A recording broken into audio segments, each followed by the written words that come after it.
The atoning sacrifice Ang pagbabayad sa lang sakripisyo ni Jesucristo ay tinawag na ang pinakadakila sa lahat ng kaganapan magmula pa ng paglikha hanggang sa kawalang hanggan. Ang sakripisyong iyon ang pinakaminsahe ng lahat ng mga propeta. Ito ay sagisag ng paghahay ng mga hayop na iniutos ng batas ni Moises. Isang propeta ang naghayag na ang buong kahulugan ng mga ito ay nakatuon sa iyong dakila at huling hain ng anak ng Diyos. Oo, walang katapusan at walang hanggan. Tiniis ni Jesucristo ang hindi matantong pagdarusa upang gawin ang sarili niya bilang sakripisyo para sa kasalanan ng lahat ng tao.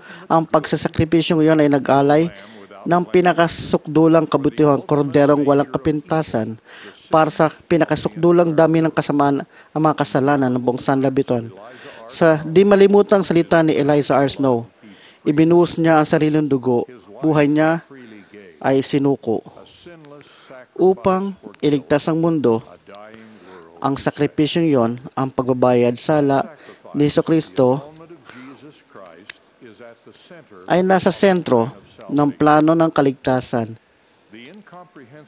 Ang hindi matantong pagdurusa ni Jesucristo ang nagwakas sa pagsasakripisyo sa pamamagitan ng pagdanak ng dugo.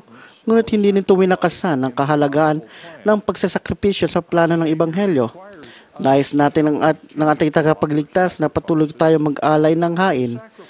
Ngunit ang hain na iniutos niya ngayon ay mag-alay bilang pinakahain sa kanya ng isang bagbag na puso at nagsisising espiritu. Iniutos din niya na bawat isa sa atin na mahalin at paglingkuran ng isa't isa, pag-alay ng isang maliit na pagtutulad sa kanyang pagsasakripisyo sa pamamagitan ng pagsakripisyo ng ating sariling oras at pangsariling pinahahalagahan. Sa isang inspiradong himno, inaawit natin, biyaya'y bunga ng pagpapasakit. Magsasalita ako tungkol sa mga sakripisyong hinihingi sa atin ng ating tagapagligtas na dapat natin gawin. Hindi rito kabilang ang mga huwad na pagsasakripisyo o mga kilos na may hangaring magpayaman at mapuri ng tao kaysa sa paglilingkod o pagsasakripisyo. Ang relihiyong Kristiyano ay may kasaysayan ng pagsasakripisyo kabilang ang pinakadakilang sakripisyo. Noong mga unang taon ng Kristiyano, libing-duming tao ang pinaslang ng mga taga-Roma dahil sa kanilang pananampalataya kay Jesucristo. Sa huling siglo, habang pinaghihiwalay ang mga kontrobersiya sa doktrina ng mga Kristiyano, ilang mga grupo ang nanlimbak at pinaslang ang mga miyembro ng iba pang grupo. Ang pagpatay ng mga Kristiyano sa bawat Kristiyano ay ang nakapanlulumong pagkitil sa buhay sa relihiyong Kristiyano. Maraming Kristiyano ang nagsakripisyo dahil sa kanilang pananampalataya kay Jesucristo at kanilang hangaring paglingkuran siya. Ang ilan ay piniling ibigay ang buong buhay nila sa paglilingkod sa Panginoon.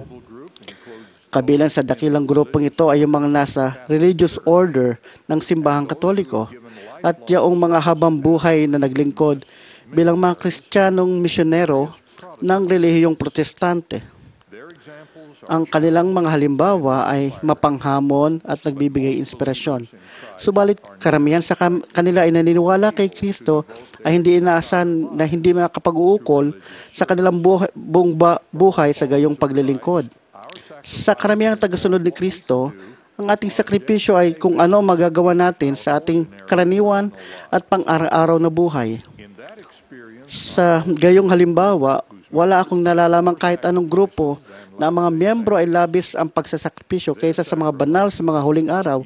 Ang kanilang sakripisyo, ang inyong mga sakripisyo mga kapatid, ay kabaligtaran ng paghahanap ng tagumpay sa mundo para sa pansariling katuparan. Ang una kong halimbawa ay ang mga Mormon pioneer. Ang kanilang mga sakripisyo sa buhay, pamilya, tahanan, at kaginhawaan ay kabilang sa pundasyon ng ipinanumbalik na Ebanghelyo.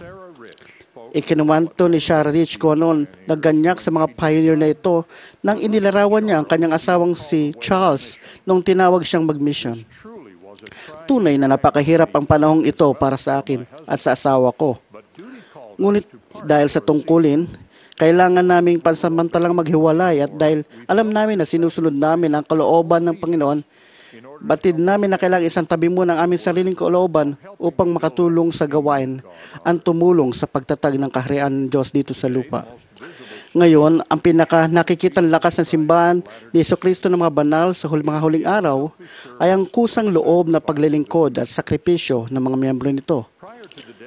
Bago ang paglalaan sa isa sa ating mga templo, isang Kristiyanong ministro ang nagtanong kay Pangulong Gordon B. Hinckley kung bakit walang krus na nakikita roon. Ang pinakapangkaraniwang simbolo ng relihiyong Kristiyano. Sinagot ni Pangulong Hinckley na ang mga simbolo ng ating Kristiyanong relihiyon ay ang buhay ng aming mga miyembro. Tunay nga, ang ating paglilingkod at sakripisyo ang pinakaakmang pahayag ng ating pangakong maglingkod sa Panginoon at sa ating kapwa. Wala tayong pinag-aral at bayarang mga pinuno sa ang simbahan ni Jesucristo ng mga banal sa mga huling araw. Dahil dito, ang mga karaniwang miyembro tinatawag at namumuno sa maglingkod sa ating kongregasyon ay kailangan mga siwa sa maraming meeting, programa at aktibidad sa simbahan. Ginagawa nila ito sa mahigit 14,000 kongregasyon sa loob ng Estados Unidos at Canada. Siyempre pa, hindi tayo kaiba sa pagkakaroon ng karaniwang miyembro ng ating mga kongregasyon na naglilingkod bilang mga guro at pinuno. Ngunit ang oras na ginugugol ng ating mga miyembro upang magsanay at mga siwa sa isa't isa ay di pangkaraniwang napakalaki. Ang ating mga pagsisikap na bisitahin ng bawat pamilya sa ating kongregasyon ng mga home teacher bawat buwan at bawat babaeng adult na bisitahin ng mga visiting teacher ng Relief Society bawat buwan ay mga halimbawa nito. Wala tayong alam na makakakumpara sa paglilingkod na ito sa anumang organisasyon sa mundo. Ang pinakakilalang halimbawa ng di pakaraniwang paglilingkod at pagsasakripisyo ng mga banal ay ang gawain ng ating mga misyonero. Sa kasalukuyan, umaabot sila sa higit 50,000 kabataang lalaki at babae at mahigit 5,000 may edad na mga lalaki at babae. Iniukol nila mula 6 na buwan hanggang 2 taon ng kanilang buhay sa pagtuturo ng Ebanghelyo ni Jesucristo at nagbibigay ng pangkawang-gawang paglilingkod sa mahigit 160 bansa sa mundo. Ang kanilang gawain ay palaging may kalakip na pagsasakripisyo, kabilang dito ang mga taon na inaalay nila sa gawain ng Panginoon at ang sakripisyong ginagawa nila para matustusan ang kanilang sariling mga pangangailangan. Yaong mga naiwan sa tahanan, mga magulang at iba pang kapamilya ay nagsasakripisyo rin dahil nagpaparaya silang mawalay sa kanila at mawala ang tulong ng mga misyonarong kanilang pinadala. Halimbawa, isang binatang taga-Brazil ang nakatanggap ng kanyang tawag sa pagmimisyon habang nagtatrabaho siya upang matustusan ang mga pangangailangan ng kanyang mga kapatid matapos pumanaw ang kanyang ama at ina. Inilarawan ng isang general authority ang kanilang family council at naalala nila na itunuro sa kanila ng kanilang mga namayapang mga magulang na dapat ay lagi silang handang maglingkod sa Panginoon. Tinanggap ng binatang iyon ang tawag sa pagmimisyon at ang kanyang 16 na taong gulang na kapatid na lalaki ang pumalit sa kanyang responsibilidad na magtrabaho upang matustusan ang mga pangailangan ng kanilang pamilya. Marami sa atin ang may alam na marami pang halimbawa ng pagsasakripisyo para makapagmisyon o para matustusan ang mga pangailangan ng mga isang misyonero. Wala tayong alam na iba pang voluntaryong paglilingkod at sakripisyong katulad nito sa anumang organisasyon sa mundo. Madalas itinatanong natin, paano natin naihikayat ang inyong mga kabataan at ang mga may edad na miyembro na iwanan ng kanilang pag-aaral o ang kanilang pagre-retiro para magsakripisyo ng ganitong paraan?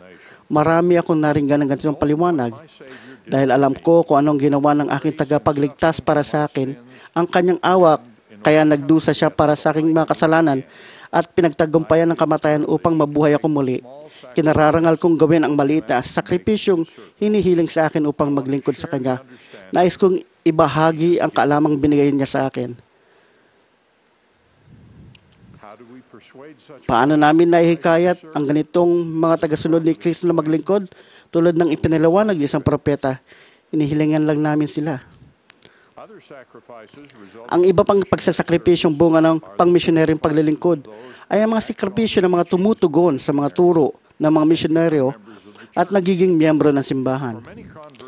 Para sa maraming bagong miyembro, ang sakripisyong ito ay napakalaki, kabilang na ang pagkawala ng mga ugnayan sa mga kaibigan at kapamilya. Maraming taon na nakalipas sa ganitong komperensya, narinig ng isang taon tungkol sa isang binatang natagpuan ang pinanambalik na ebanghelyo habang nag-aaral sa Estados Unidos. Noong naghahanda na siyang umuwi habang sa kanyang bayang sinilangan, tinanong siya ni Pangulong Gordon B. Hinckley kung ano mangyayari kapag umuwi siyang Kristiyano na. Malulungkot ang pamilya ko, sagot niya. Maaring itakwil nila ako at ituring na patay na. Tungkol naman sa inaharap at trabaho ko, maaring ipagkait sa akin ang lahat ng oportunidad. Handa ka bang magpakasakit para sa ebanghelyo? Tanong ni Pangulong Hinckley. Maluhaluhang sumagot ang binata. Totoo ang ebanghelyo, di ba? Nang iyon ay pinatotohanan, sagot niya, kung gayon, may iba pa bang mas mahalaga? Yan ang diwa ng pagsasakripisyo ng marami sa ating mga bagong miyembro. Ang iba pang halimbawa ng paglilingkod at sakripisyo ay matatagpuan sa buhay ng matatapat na mga miyembro na naglilingkod sa ating mga templo. Ang paglilingkod sa templo ay bukod tangi sa mga banal na sa mga huling araw. Ngunit ang kahalagaan ng ganitong pagsasakripisyo ay dapat naintindihan ng lahat ng Kristiyano. Walang tradisyon ng mga banal sa mga huling araw na maglingkod sa isang monasteryo. Ngunit naunawaan at pinaghahalagaan natin ang sakripisyo ng mga yaong Kristiyanong reliyon ay naghihikayat sa kanilang ukol sa kanilang buhay sa ganoong pangrelihiyong gawain. Sa komperensyang ito noong isang taon, binahagi ni Pangulong Thomas S. Monson ang halimbawa ng sakripisyo patungkol sa paglilingkod sa templo. Isang tapat na amang banal sa mga huling araw sa liblib na pulo ng Pasipiko ay ang nagpagod sa pagtatrabaho sa napakalayong lugar ng 6 na taon upang kumita ng perang kinakailangan upang dalhin ang asawa at 10 anak upang ikasal at ibuklod sa kawalang hanggan sa temple, New Zealand Temple. Pinaliwanag ni Pangulong Monson, alam na mga nakakaunawan sa walang kahanggang pagpapalang nagmumula sa templo na walang sakripisyong napakalaki, walang kapalit na napakabigat, walang pagsisikap na napakahirap upang matanggap ang mga pagpapalang iyon. Nagpapasalamat ako sa makahangahangang halimbawa ng Kristiyanong pagmamahal, paglilingkod at sakripisyo na nakita ko sa mga banal sa mga huling araw. Nakikita ko yung ginagampanan ng inyong mga tungkulin sa simbahan. Kadalasang sinasakripisyong oras at pera. Nakikita ko kayong magilaw minabahagi inyong kasanayan sa paglilingkod sa inyong kapwa. Nakikita ko kayong nangangalaga sa mga kapuspalad sa pamamagitan ng personal na tulong at pagbibigay sa gawaing pangkapakanan at pangkawang gawa sa simbahan. Ang lahat ng ito ay sinasang-ayunan ng isang pag-aaral sa buong bansa na nagsasabi na ang aktibong miyembro ng ang simbahan ni Jesucristo ng mga banal sa mga huling araw ay nagboboluntaryo at naghahandog ng higit pa kaysa karaniwang Amerikano at naghahandog ng mas maraming panahon at pera kaysa sa 20% ng pinakamayayaman na reliyosong mamamayan sa Amerika. Pinapalakas tayong lahat ng gayong mga halimbawa na ipapaalala nito atin ang turo ng tagapagligtas. Kung sino mang tao ay ibig sumunod sa akin ay tumanggi sa kanyang sarili, sapagkat sino mang mag-ibig iligtas ang kanyang buhay, mawawalan nito. At ang sino mang mawawalan ng kanyang buhay dahil sa akin ay makakasumpong niyon. Marahil ang pinakapamilyar at pinakamahalagang halimbawa ng paglilingkod at pagsasakripisyo ay ginagawa sa ating pamilya. Inilalaan ng mga ina ang kanilang sarili sa pagluwal at pag-aruga sa kanilang mga anak. Iniukol ng mga asawang lalaki ang kanilang sarili sa pagtustos at sa kanilang mga asawa at mga anak. Ang mga sakripisyong kalakip na napakahalagang paglilingkod sa ating pamilya ay napakarami para banggitin pa at napakapamilyar na hindi na kailangan banggitin. Nakikita ko rin ang banal sa mga huling araw na nag-aampon ng mga bata, kahit na yung may mga espesyal na pangangailangan, at tumutulong sa mga batang nasa pangangalaga ng pamahalaan upang mabigyan ng pag-asa at oportunidad na pinagkait sa kanilang nilang kalagayan.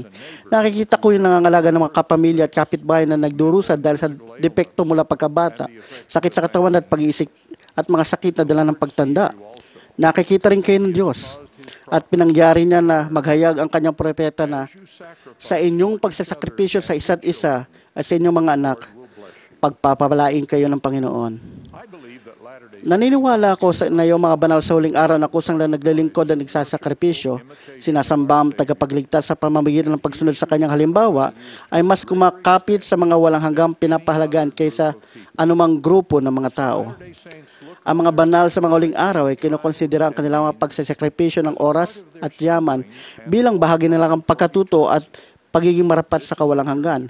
Ito ang katotohanan na inihayag sa Lectures on Faith na nagturo na ang isang reliyon na hindi nangangailangan ng sakripisyo sa lahat ng bagay ay hindi kailan magkakaroon ng sapat na kapangyarihan na makapagbigay ng pananampalatayang kinakailangan ng buhay at kaligtasan. Sa pamamagitan ng sakripisyong ito at sa ganito lang, inordina ng Diyos na ang tao ay makakatanamo ng buhay na walang hanggan. Dahil ang pagbabayad sa alang sakripisyo ni Hesukristo ay nasa sentro ng plano ng kaligtasan, tayong mga tagasunod ni Kristo ay kailangang magsakripisyo upang makapaghanda para sa tadhanang laan ng planong iyon para sa atin. Alam ko na si Hesukristo ay ang bugtong na anak ng Diyos, ang walang hanggang Ama. Alam ko na dahil sa kanyang pagbabayad sa alang sakripisyo, nakatitiyak tayo sa immortalidad at pagkakataon para sa buhay na walang hanggan. Siya ang ating Panginoon, tagapagligtas at manunubos. At pinatotohanan ko to sa pangalan ni Hesukristo. Amen.